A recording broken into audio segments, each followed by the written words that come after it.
جن کو loose motion آتے ہوں، جن کو بار بار پخانہ کی حاجت ہوتی ہو، تو بہت آسان نسخہ آپ کو بتاتا ہوں، آپ اللہ تعالیٰ کی دی ہوئی نعمتوں سے گھر بیٹھے علاج کر سکتے ہیں۔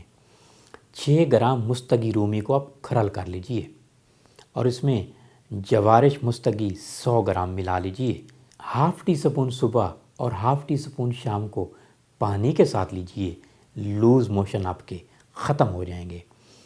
دوسرا آپ کو نسخہ بتاتا ہوں لوز موشن کے لیے، پھٹکڑی بریاں لے لیجئے اور کشتہ گودنتی لے لیجئے۔ یہ دونوں چیزیں کسی بھی دیسی دواخانے سے آپ کو مل جائیں گی، نہیں تو آپ گھر میں جو ہے پھٹکڑی بریاں کر سکتے ہیں۔ تو یہ آپ کیپسول بھر لیجئے، یہ کیپسول بھر کے 1 کیپسول صبح اور 1 کیپسول شام کو پانی کے ساتھ لیجئے اور ٹھیک 15 منٹ بعد جو ہے 3 کیلے آپ کھا لیجئے صبح شام۔ تو یہ بھی انشاءاللہ آپ کے لوز موشن جو ہیں ختم ہو جائیں گے اور بار بار پخانہ کی جو حاجت ہوتی ہے وہ بھی ختم ہو جائے گی۔